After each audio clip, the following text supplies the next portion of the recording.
Very good job, Joe. Thank you for leading us in our song service. Our text for study comes from Ephesians chapter 4, verse 32. To me, one of the more beautiful passages of the writings of Paul, Ephesians 4:32.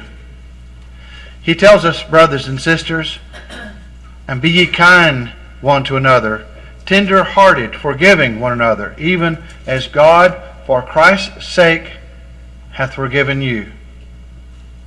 Isn't that a precious promise? And is it our declaration of what has happened? And the advice to us is one based upon that great fact. We've talked about it in many different respects this morning in our song service and in prayers, in the implication of the Lord's Supper, those symbols. For Christ's sake, God hath forgiven us. So we're to forgive one another, to be kind to each other, even tender-hearted.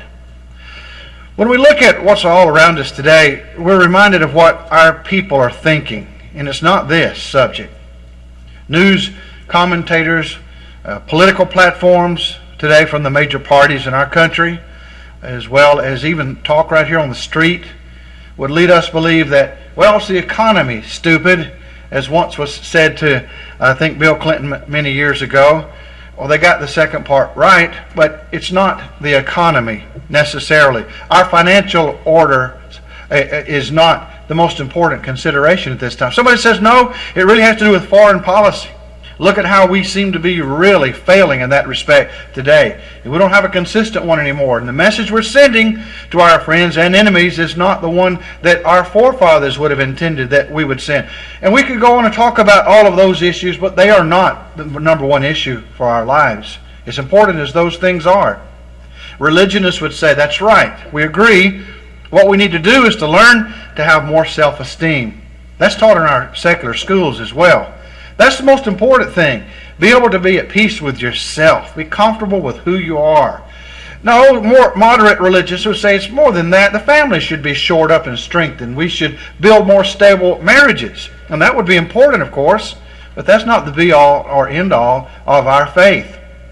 In fact, man's greatest need is simply that was reflected in the passage we chose for our study in Ephesians 4:32. It's the need for forgiveness. Jesus said the Son of Man has come to seek and to save that which is lost, Luke 19:10. That was his primary reason for coming to earth.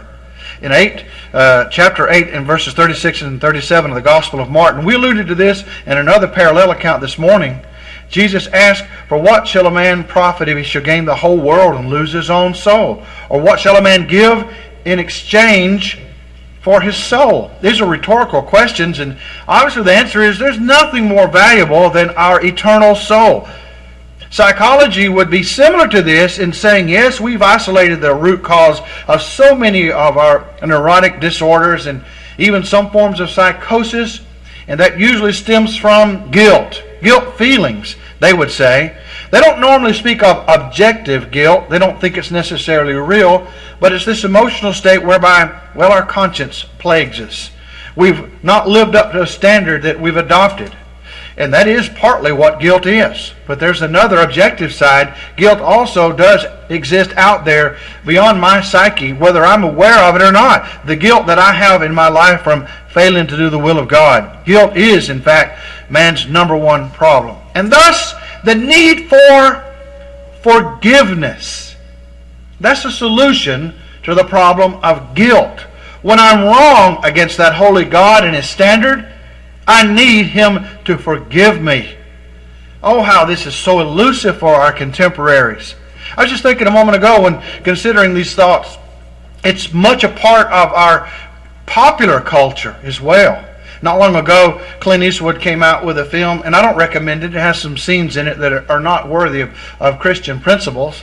But the whole idea behind this cowboy movie, or the Western, was that here was an old gunslinger who tried to hide his past, tried to get away from his past, but it followed him everywhere, and he was plagued, constantly riddled with guilt, and others in the screenplay with him, all riddled with guilt. And this is the major theme of that particular movie. And it isn't isolated to that one film. You see this everywhere you go in popular culture and all around us. How solve the problem? So many are not aware of the need unfortunately, is those at Laodicea. They were self-sufficient. And in the book of Revelation it says that they said, we are rich and have need of nothing. And the Revelator says, you know not that you are poor and wretched and miserable and blind and naked. Spiritually speaking, you don't realize what your condition really is. So many do not recognize that we are in fact guilty. And then sadly, to me, the saddest of all, there are some who do, many who do recognize that we are really guilty, but have never figured out, never learned or discovered what the way is for getting forgiveness and eradicating that guilt. A number of years ago, I majored in English at the undergraduate level. I had to study a lot of English literature and came across one sad soul who strikes me today as perhaps the most pathetic figure of all of English literature. That's William Cowper. Now, his name looks like it would be pronounced Cowper or Cowper. And we've seen some of his songs. In fact, Joe has graciously agreed to change the invitation song to sing one of his hymns. He was an English poet and a hymnodist who was well known in his day, and in fact was considered one of the forerunners of the Romantic movement in British literature, although he lived in the 18th century, a time more of the classical movement, as they like to make these distinctions, from 1731 until 1800, the year in which he died. A pathetic figure. William Cowper was a very intelligent, sensitive person, but he was always melancholy and sad. He went insane on more than one occasion. I mean, literally insane, and had to be treated for a while. He never got married, though he had this desire to marry his first cousin.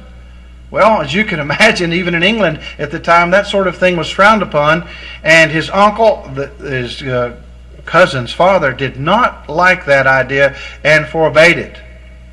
Later on, he was taken in by a couple who allowed him to live with them, and eventually the man of that house died, and he just stayed there with the widow.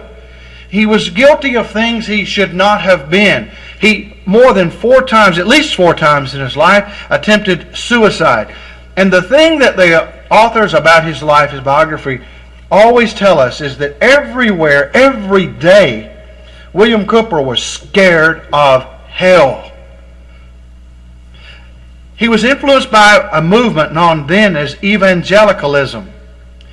You recall back earlier in British history, the predominant religion would have been the Anglican Church after they left, of course, Rome. A very cold, high church, very formal and sophisticated. Well, there were Methodist clubs that would meet on some of the college campuses and would, under the auspices of men like John Wesley and later Charles Wesley, his brother, would lead people to have a closer relationship to God and go back to the Bible, from which we derive, of course, the term Methodist for the Methodist movement today. And there was much to commend what those evangelicals at that time said. They went back to the Scriptures and took them seriously, and he was always influenced by that. One of his friends was John Newton, that wrote the book Amazing Grace, a former slave trader who had turned into a Christian, who had left that trade. So you can see the kind of associations he had. Always thinking every day, I'm going to die. I'm going to be unforgiven in my death. I'm going to go to hell.